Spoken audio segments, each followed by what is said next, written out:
Proved himself a true champion both on and off the court. Would you welcome Irvin Magic Johnson?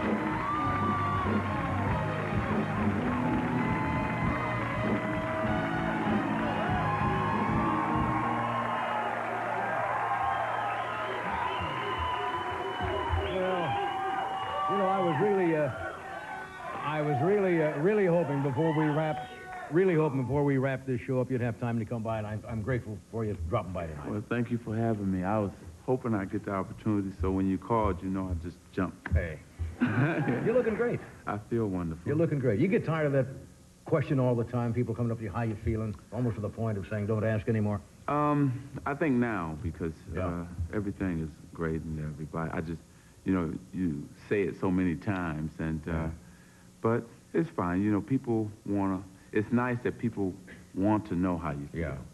And, but at the same time, you know, it depends when they ask you, like I'm working out, and then they interrupt my workout. How you doing? Well, I'm lifting these 200 pounds. I guess I'm all right. Hey, we talked about, I was talking to Lyle about movies. You're a movie buff. You said you go to movies all the time. Have you seen this one? We had Woody Harrelson on one night, and Wesley Snipes. White Men Can't Jump. Yes. Which was a funny title. Did you see the picture? I watched the movie. I went to see the movie a couple of times. Yeah. And they should have had also Black Men Can't Jump, because I can't jump either. You know, people say that. It's almost like white men can't jump in pro basketball. There's no truth to that, or is there some truth to that? Well, I think that that's very true. Okay, come on now. All right. But you have certain guys, I think, like Dan Marley and ooh, okay. Some Marley fans. And when Tom Chambers was younger, in terms of early in his career, he could jump. But, you know, got a lot of them, Chris Mullin, Larry Bird, they can't jump. Yeah, that's right. But, you know, you got to beat them another way, because there are two pros right there, Mullins and Larry Bird, who are both on the Olympic team, who can't jump, but, boy, can they play basketball. Yeah, that's right. You're on the U.S. Olympic team. Mm-hmm. You see, they got Clyde Drexler from Portland. Yes. They've got Christian Laettner from Duke. Laettner gets a lot of publicity. He seems to be a rather controversial young man. Is any particular reason? He seems to be very outspoken. I really don't know why. I don't know him. So next year, I take that back. This summer, I guess I'll find out what he's like.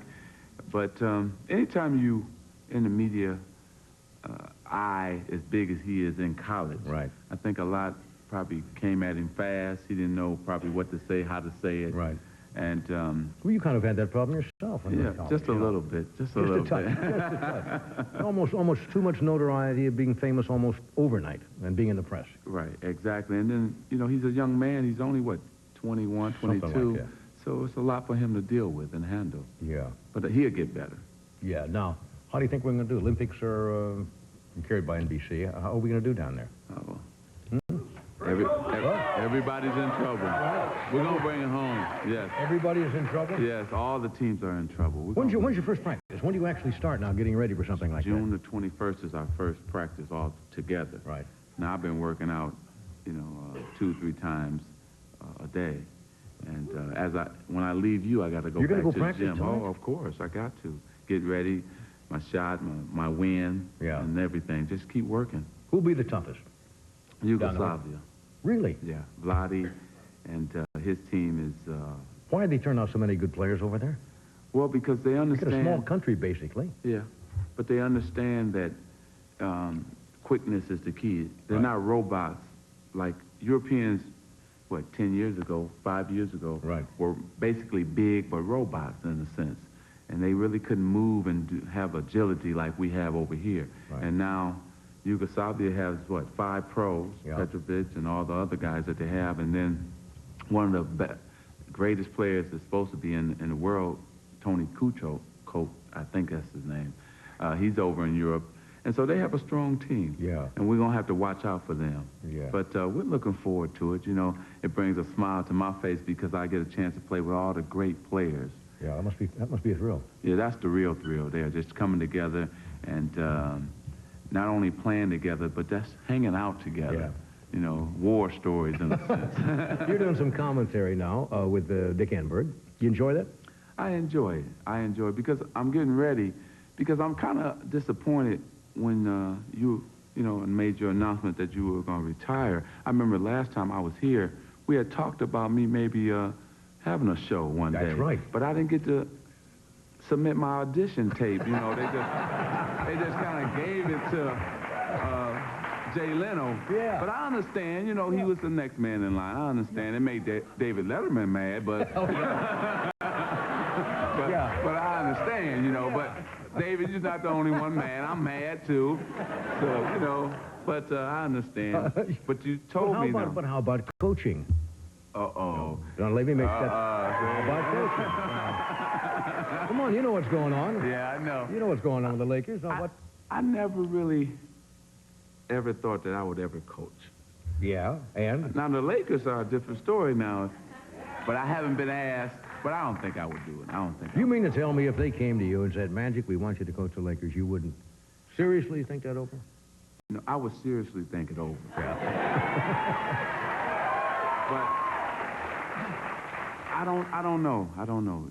It's tough. It's like you getting ready to retire and you saying, well, then somebody would come back to you and say, well, would you want to come back and do this? And, you know how it is when you got away from it. Yeah. And now they throw you right back into it in terms of coaching. And guys, see, I would be a terrible coach, really, because what would happen is I would want everybody to play like I play. Yeah. So you give 150%. Right. And if you don't, like guys, sometime now, you're definitely out. So my whole team would be out. It would be tough. When's the baby due? Baby is due in June, next month. Baby is due in June. Your wife? Looking forward to that. Are you going, Lamaze? Are you going to those classes? Do you like to get that actively involved in it? Yes. A lot of guys panic at that. They say, I don't want anything to do with this. Just give me the kid after it's here and I'll... Yeah, I started to panic up until my wife gave me that look. You know how they can give you that one look. I've had a number of them give me a number of looks. Oh, yeah. So in other words, she says, you're going to be a part of this, and you're going to go with me to those classes, and you're going to be with me in the delivery room. Exactly. Now, you know, you kind of delivery room and said, man, baby, but I don't know. I don't know if I could take it, but I'll be in there. I hope I can stand through it now. Somebody might have to be strong for me. Yeah. I want to touch on this book, because we didn't have to go heavy on this tonight. But I know this, all the proceeds from this book, what you can do to avoid AIDS, goes to your foundation. And you've been around talking to a lot of groups and a lot of young people and so forth. What do you basically tell them in this book? You know, there was the thing going around that practice safe sex, and as you said yourself, there is no safe sex. There is only safer sex, right? Is that basically the message you're trying to get out to the... Exactly. You know, I'm not promoting sex or anything. Of course, the safest sex is no sex, and that's what we're trying to tell young people. But when you tell young people that, then at the other end of that, you have to understand that sex is up among teenagers more than it ever has been before. Right. So that's why the book is out, because we want them to understand if you're going to do it, there's a way to do it. But what I'm trying to do is really geared toward the young people, but geared toward the parents, because we have to bring the parents involved. They have to talk to their kids and help them to understand really what's going on. A lot of parents, as you know, back off of that because they get embarrassed. Right. And they can't bring it out and talk to their kids, so... I understand, but right now, you have to talk to your kids, because you're not only battling HIV and AIDS, but there's drugs, there's gangs, there's so many things you have to deal with now that we didn't have to deal with when we were growing up. I mean, you remember when we were growing up, you had your neighbor police you. Yeah. Not only your parents, your neighbor. So if you did something wrong, you would get 2 beatings. You get beating from the neighbor. Neighbors would tell your folks. Yeah, exactly. You go home. But I'm just trying to let young people know that HIV and AIDS is out here in a big way. and that you have to not only be responsible for yourself, but if you're going to have sex, for your partner too. But at all costs, please try to abstain from having sex. And if you're going to do it, there's information in there, not only for the kids, like I said, but for the parents too. Take the responsibility. Exactly, Gee, exactly. it's great to have you. You're looking great. I'm You're feeling looking wonderful, great. and thank you for having me on. And look, Hey. have a wonderful retirement. You too. You deserve We'll be it. right back.